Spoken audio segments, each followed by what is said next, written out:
Salut les gars, je suis très contente de vous retrouver dans cette vidéo où je vais répondre à vos questions. Ça fait un moment que je l'ai pas fait, donc c'est parti. Première question, je me demande de quoi vis-tu? Es-tu intermittente avec un groupe ou juste rémunérée par YouTube?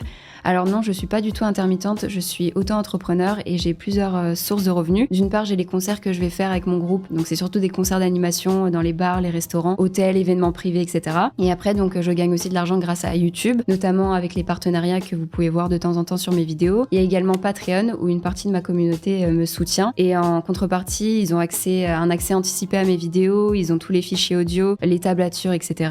Et il y a aussi les vues YouTube qui me permettent de générer des revenus puisqu'il y a des publicités qui passent notamment avant les vidéos. Deuxième question, tu fais quoi concrètement de tes journées? Les consacres-tu entièrement à la musique, à ton groupe, tes vidéos? Alors oui, j'ai 3 activités principales. Je suis étudiante au conservatoire, j'ai ma chaîne YouTube et mon groupe de musique. Et la journée, soit je bosse la guitare, soit je suis au conservatoire, soit j'enregistre des vidéos, soit je suis avec mon groupe en train de répéter ou en train de créer ou en concert. Mais oui, du coup, je consacre ma vie à la musique et ce depuis 2 ans maintenant. En tant que nouveau guitariste, quelle est la première chose à apprendre? Alors je sais pas s'il y a une chose universelle à apprendre quand tu commences un instrument. Personnellement, j'ai commencé en apprenant les accords de base ouverts en bas du manche et ça permet déjà de bosser l'enchaînement des accords. À la main droite, le strumming et aussi si tu apprends les accords de base, tu peux déjà jouer des milliers de morceaux donc tu peux déjà commencer à t'amuser, on va dire. Prochaine question, quel exercice je conseillerais pour progresser sur le rythme? Alors à vrai dire, je n'ai pas vraiment d'exercice rythmique à proprement parler dans ma routine de travail. En revanche, tous les exercices que je vais faire, je vais les bosser au métronome, que ça soit quand je bosse mes gammes, mes arpèges, mes délis-doigts, je vais tout faire au clic. Pareil, quand j'enregistre des vidéos, je vais enregistrer avec le métronome et aussi avec mon groupe, quand on est sur scène, on bosse avec des séquences. Donc en fait, on a des ears dans lesquels il y a du coup tous les instruments qu'on ne peut pas jouer, les séquences et aussi du coup le clic. Et c'est comme ça que j'ai commencé à travailler au métronome il y a 2 ans parce que je me suis rendu compte que c'était vraiment indispensable pour être en place tout simplement et je pense que c'est vraiment ce qui m'a fait progresser rythmiquement. Ensuite, je voulais te demander si tu pouvais nous donner des tutos ou bien des cours de guitare, ça serait vraiment cool. Alors je vais répondre à cette question parce que vous êtes beaucoup à me demander si je vais me diriger vers un contenu un peu plus pédagogique ou si je donne des cours de guitare de manière plus générale. Et la réponse est non, tout simplement parce que déjà je me sens pas hyper à l'aise avec mon niveau à la guitare pour donner des cours. Et aussi j'ai la sensation de pas être très pédagogue, de pas forcément bien expliquer les choses. Et j'ai pas trop de patience non plus. Donc voilà, je pense que pour le moment c'est pas du tout prévu. Enfin voilà, de manière plus générale, pour l'instant je ressens pas l'envie d'enseigner. Et je pense que enseigner si on n'en a pas l'envie, c'est quand même la pire chose à faire.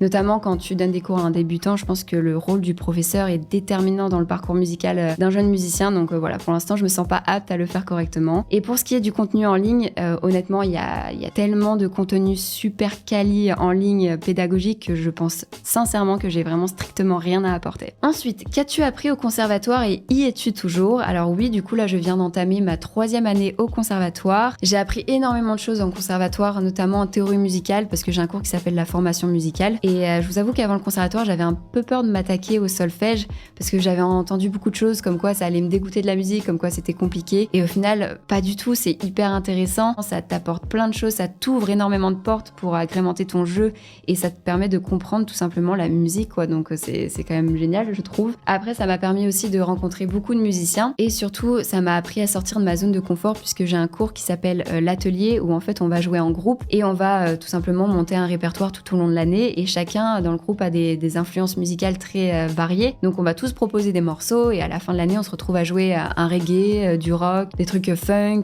des trucs un peu plus soul, etc. Donc c'est super cool parce que c'est le genre de style auquel je vais pas forcément m'attaquer si je suis toute seule dans mon studio, je vais rester dans ce que je sais faire. Donc voilà, c'est vraiment cool pour sortir de sa zone de confort, je trouve. Est-ce que le style de musique que tu fais avec le groupe Rouler Jeunesse correspond à ce vers quoi tu veux te diriger? Alors j'ai pas vraiment un style en particulier vers lequel je souhaite me diriger. Mon but c'est vraiment d'avoir des projets concrets et de les réaliser avec des personnes qui sont ambitieuses, déterminées, avec qui j'adore travailler surtout. Je pense que c'est vraiment ça qui me permet de m'épanouir musicalement. À quel magasin achètes-tu régulièrement ton matos? Alors je vais souvent à Rock'n'Roll, donc c'est à Aiguille, c'est juste à côté d'Aix-en-Provence et le magasin est super grand, le personnel est adorable. Donc si vous êtes du coin ou si vous êtes juste de passage, n'hésitez pas à y faire un petit tour. Si tu pouvais retourner dans le passé, aller à n'importe quel concert, tu irais où? Franchement, il y en a tellement, mais tellement. Mais là, tout de suite, je dirais à Woodstock en 69, parce que déjà, la progra était quand même hyper cool. Et aussi pour voir si l'ambiance est aussi stylée que sur le papier. Mais ouais, je pense que j'irais vraiment faire la hippie à Woodstock, ça peut être cool. Est-ce que ta nouvelle douce Marceau va remplacer l'ancienne? Bah oui, très clairement, et c'est déjà le cas. Depuis que je l'ai, je ne la lâche plus, puis c'était un peu un rêve de gosse pour moi d'avoir une guitare de luthier personnalisée comme ça. Et en plus de ça, je la trouve encore plus agréable à jouer que la Strat que j'avais avant. Donc oui, clairement, je la lâche plus et c'est ma nouvelle douce préférée. Ensuite, prochaine question, pourquoi ta guitare signature Marceau n'est-elle pas en vente sur le site et quand sera-t-elle disponible? Alors de base, c'est pas du tout un modèle qui est destiné à la vente. En revanche, s'il y a de la demande, je pourrais en parler avec Tom qui n'est pas du tout fermé à l'idée, je pense, et voir ce qu'il est possible de faire, donc à voir. Ensuite question, est-ce que l'idée, l'espoir, le rêve d'être là où l'une des guitaristes d'un groupe de renom t'a déjà traversé l'esprit? Si oui, lequel? Alors oui, évidemment, je dirais même que c'est un rêve pour moi.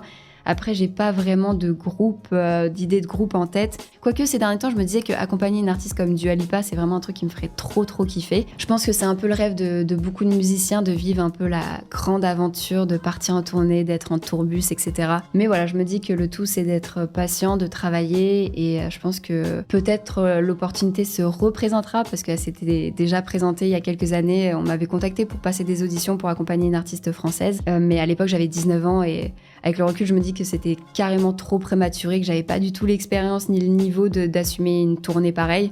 Donc voilà, je me dis que ça se représentera peut-être. Après, j'ai pas envie que ça soit mon objectif ultime, dans le sens où parfois on rêve toujours de plus gros, plus grand, et ça finit en fait par être juste toxique. Donc j'aime bien prendre du recul et de me dire, bon, en fait, ce que je vis maintenant, c'est ce dont je rêvais quand j'étais collégienne, à savoir vivre de la musique. Donc je pense que c'est bien aussi de se contenter de ce qu'on a, et de pas se bouffer, se perdre à vouloir toujours plus, quoi, tout simplement. J'espère que vous m'avez suivi dans ce que j'ai dit. Qu'est-ce qui s'est passé avec le solo de November Rain? Il a disparu. Comme d'habitude, c'est une question de droit d'auteur, il a été bloqué par YouTube et malheureusement, je ne peux rien y faire. Quel est ton Disney ou ton Pixar préf? Alors je dirais Monstres et compagnie, Les Indestructibles et Ratatouille. Cette question n'a rien à voir avec le reste de la vidéo, mais c'est pas grave. Revenons-en à nos moods. Ensuite, avant-dernière question, j'aurais voulu savoir ton matos pour filmer, éclairage, slider, etc. J'ai eu plein de questions sur mon matos pour enregistrer, pour filmer, donc ce que je vais faire, c'est que je vais vous faire un petit home studio tour pour vous présenter un petit peu tout ça, ce sera beaucoup plus simple. Alors j'ai un premier bureau ici dont je me sers pour enregistrer mes vidéos, donc en logiciel j'utilise soit Logic Pro, soit Pro Tools. Au niveau de la carte son, j'ai la Apollo Twin de chez Universal Audio. J'ai changé d'enceinte de monitoring, j'ai maintenant les Adam Audio T5V. Ensuite, j'ai cette étagère que vous voyez souvent du coup dans le fond de mes vidéos, et c'est ici que je vais mettre mon pédalboard, toutes mes pédales et quelques petits objets qui font vraiment office de décoration. J'ai ensuite ce deuxième bureau et c'est là où je pratique mon instrument, donc comme vous pouvez le voir, j'ai toujours mon petit Spark Amp dessus, et c'est toujours avec cet ampli que je pratique quotidiennement. Et la meilleure acquisition, c'est sans hésiter mon Kemper Stage. J'enregistre toutes mes vidéos avec ça depuis plus d'1 an et je trouve ça juste incroyable. Ensuite, au niveau des lumières, j'en ai 2, je vous mets toutes les références dans la barre d'infos. Et vous êtes nombreux à me demander comment je donne l'effet de mouvement à mes vidéos et j'utilise donc un rail motorisé de la marque Newer. Enfin, pour ce qui est de l'appareil, j'utilise un Lumix et pareil, je vous mets la référence du boîtier et de l'objectif en barre d'infos. Et ensuite, dernière question, et pas des moindres, attention, la question The Question. Est-ce que je suis mariée? Est-ce que j'ai un copain? Vous me parlez beaucoup de cette bague-là. Je crois que c'est la question qu'on me pose le plus depuis que je respire, en fait, tout simplement. Et la réponse, c'est que... Bref, merci d'avoir regardé cette vidéo et on se dit à très vite dans une prochaine. Ciao, ciao.